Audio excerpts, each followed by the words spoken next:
from People's Assembly. Thank you very much, and my congratulations to the Trades Council on organising this May Day demonstration. I want to speak about three things that have always been the scourge of the lives of working people. I want to talk about war and how to prevent it, about racism and how to stop it, about austerity and how to end it. Now, I say about war, standing on the steps of a war memorial on the 100th anniversary of the First World War, one of the most destructive and bloody conflicts in human history, where millions of working people lost their lives.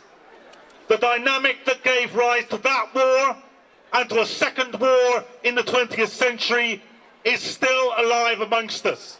None of us who have lived through the last 13 years of the war on terror, of the disaster in Iraq, of the continued disaster in Afghanistan. None of us who have lived through that can think that our rulers would not do this again. And I think it's right to remember that between the last May Day and this May Day, we have scored a victory on this front. Last August, David Cameron went to the House of Commons and asked for a vote in favour of attacking Syria. For the first time since 1782, a Prime Minister asked for a vote of war and didn't get it. If he had got it, we would still be embroiled today in an attack on Damascus, on an attack on Aleppo, on an attack on Homs. Cruise missiles that we have paid for would have rained down on those cities. The already terrible bloodshed and disaster that is the Syrian civil war would have had more bloodshed visited upon us because of something that our government did. So we stopped that happening. It isn't always true that we can, but after more than 10 years of consistent anti-war campaigning, it finally got through to the thick skulls of the MPs in Westminster that they weren't going to get to go to war and not be punished at the ballot box.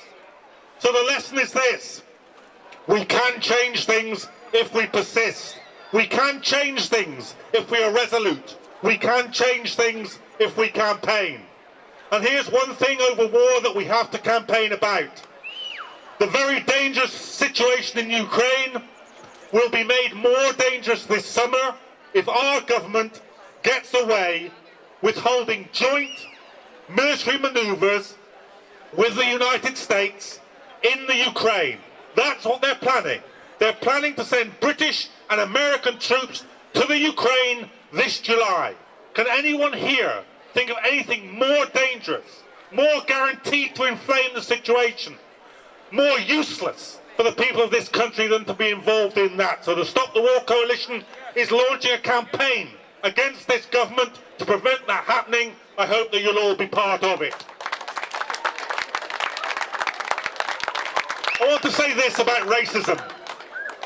There are many very good reasons for hating Michael Gove. His attack on the Muslim community is one good reason for hating Michael Gove. His attack on the education system is perhaps the best reason for hating Michael Gove. But when Michael Gove comes to the defence of the disgusting remarks by Jeremy Clarkson of the open abuse of black people in this country, that's another very good reason for saying that Gove has to go. Gove is not fit to be a minister in this country, and it's remarks like those by Gove that open the door for parties like UKIP. Farage is a racist, but he didn't come from nowhere. He's been given the green light by the political establishment in this country. He's been given endless publicity by the BBC in this country. How stupid is Nick Clegg, Dumb and Dumber, dumb to give Farage a national platform on TV, even dumber to lose the debate to him. How stupid can you get? That's where the promotion of racist ideas and xenophobic ideas comes from. And on this May Day, we should pledge the left and the workers' movement to resolute opposition to every sign of racism and xenophobia in this country. And finally, I'll tell you why these people get a purchase. They get a purchase because ordinary people are made desperate by austerity. Open your papers today and you will find that child mortality in this country is the worst in Europe. Open your papers today and you will find that the gap between the rich and the poor is greater than at any point since the 19th century.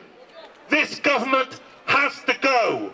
This government is determined that the bankers who caused the crisis won't pay for the crisis. There will be ordinary working people with their wages, their conditions, their union rights, their hospital services, their education services.